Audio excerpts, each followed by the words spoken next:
première question avant de commencer, est-ce que vous pouvez nous raconter votre parcours et notamment pourquoi vous avez quitté Le Monde, qui est un des sites ou un des journaux de rêve quand on est journaliste? Et puis j'ai travaillé dans plein de journaux avant d'aller dans celui que vous nommez. Science et Vie, Libération. J'ai travaillé à la télévision à CAPA pour Antenne 2. Voilà. Et puis à la recherche, qui était une expérience très importante aussi à Courrier International. Et puis je suis entré au Monde en 1998. Et là, je suis resté 13 ans, 15 ans, 15 ans. Ça a été une belle période pour l'essentiel, parce que c'était un journal très passionnant. C'était un journal libre, il faut le rappeler.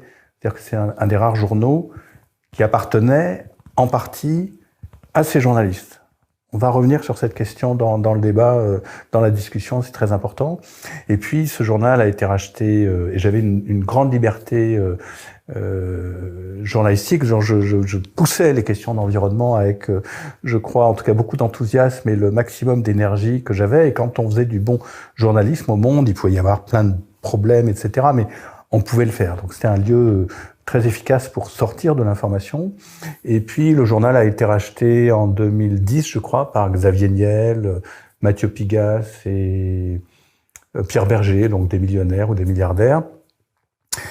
J'étais évidemment pas d'accord, mais j'étais minoritaire avec quelques camarades. Et donc, subtilement, les choses ont changé.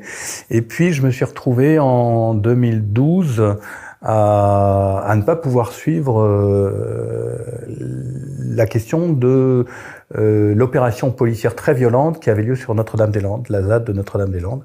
C'est un sujet que je suivais depuis plusieurs années, que j'avais contribué à porter au national, et j'ai été très surpris qu'on m'empêche d'y aller. Donc, je vous passe tous les détails d'une période assez pénible, de ce qui était de facto une censure. Et l'année suivante, j'ai quitté Le Monde. Je voulais aborder la question justement du rachat de CNews par Vincent Bolloré. Et là, on voit, notamment sur les sujets écologiques, qu'il y a une dérive qui est une dérive, je ne saurais pas comment la qualifier, mais qu'on invite en plateau systématiquement des climato-sceptiques. On peut retrouver les images de Claire Nouvian, par exemple, qui est vraiment isolée face à tout un panel de climato-sceptiques, alors que la science est extrêmement claire là-dessus. Les scientifiques, à plus de 99%, disent que le réchauffement climatique est d'origine anthropique. Est-ce qu'il n'y a pas une dérive sur l'information avec le rachat de chaînes comme CNews? Bah si. Ce qui se passe est honteux. Je me rappelle très bien de cet épisode. Et Monsieur Pascal Praud est une espèce de porte-flingue pour Monsieur Bolloré. C'est honteux.